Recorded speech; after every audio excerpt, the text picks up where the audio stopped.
Wednesday, September 20th. I got my uniform today. Joey brought his over after supper. We went out back through the patio doors. That was a mistake. It was a bad time to be outside. The muck fire was particularly strong.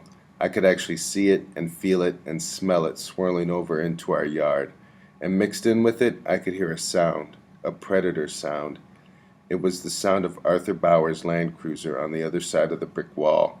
It was the sound of Arthur and Eric accelerating, braking, and sliding through the mud of the perimeter road. I should have told Joey to come back inside, but I didn't. We laid our uniforms out on the picnic table side by side so we could compare them. Joey's uniform is brand new. It has light blue socks, white shorts, and a light blue jersey. The jersey has a white number 10 on the back and the word Seagulls written in cursive across the front. Pretty cool. My uniform has obviously known some previous owners.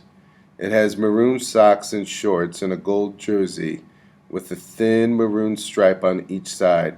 The jersey has a black number 5 on the back and a round black patch over the heart, hand sewn, that shows a ferocious looking eagle with arrows in its talons. The smoke was starting to get to us, so we gathered up our stuff to go inside. I hadn't noticed that the predator's roar had stopped. Arthur and Eric had quit their mud running and driven around from the perimeter road to our driveway.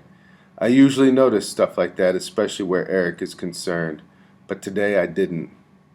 Just as Joy and I turned around from the table, Eric and Arthur entered the backyard through the gate. Arthur ignored us and headed toward the patio door. Eric, carrying all of his football gear, swiped at Arthur with his helmet and said, "Hey, check it out. It's Mohawk's man's brother." Arthur stopped and stared at Joey. He answered on their cruel wavelength, "I didn't know Mohawk Man had a brother." "Yeah, you did, butthead. The shoes. He was trying to take Mohawk Man's shoes."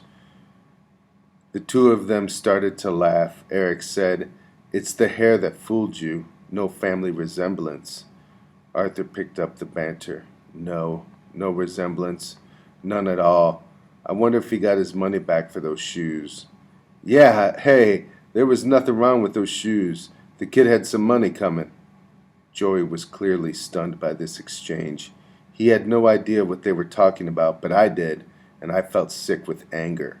Eric and Arthur continued on through the patio doors, passing through them into Mom's world, changing their ghoulish routine about Mike Costello into one about the National Honor Society or the student government or to some other bull from Mom's ears. Joey turned to me with a pleading look. He said, "What are they talking about? Who's Mohawk Man?" "Forget about it. They're idiots." "No, tell me. You obviously know." Joey was right. I took a deep breath of the smoky air and explained, "Joey, they're making fun of your brother. They're making fun of Mike when his hair got burned off by the lightning. And they're making fun of you for trying to take his shoes off at the field." Joey thought for a minute. Then he whispered, "That's what I thought they were doing." He sat down on the picnic table bench. "I should have punched them out for that. I should have tried anyway." He looked at me. "That's what Mike would have done. Mike had guts. He stood up to people who he had to." Joey's voice dropped even lower. "He wasn't a coward like me." "Hey, you're not a coward. We saved people's lives at that sinkhole, right? This is different. This is personal. It's about me. They knew they could do that to me. They knew I wouldn't do anything back. They're idiots, Joey. They're just not worth it. You don't see me standing up to them, do you? I just let them be idiots." Joey stared at the wall.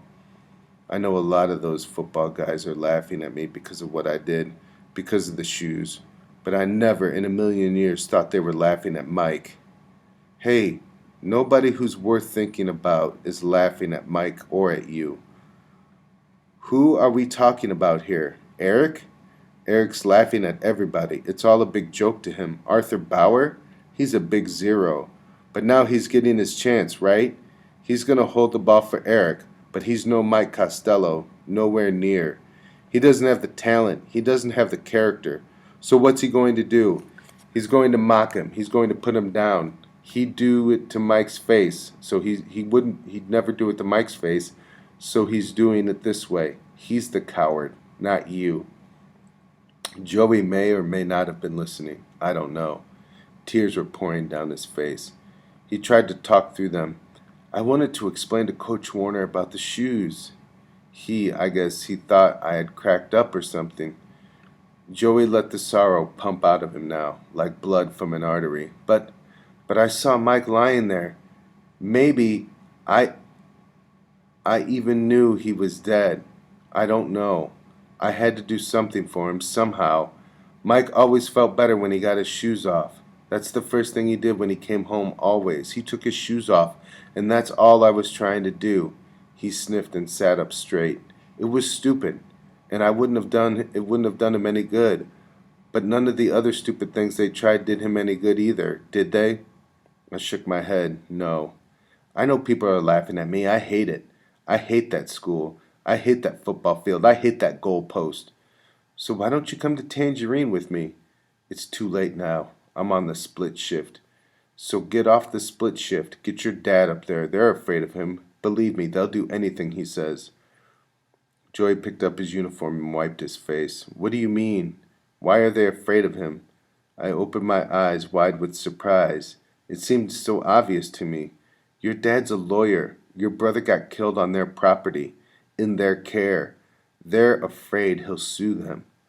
Joey looked at me dumbly, and I realized that the Costellos weren't thinking anything of the kind. They were mourning Mike and that was all.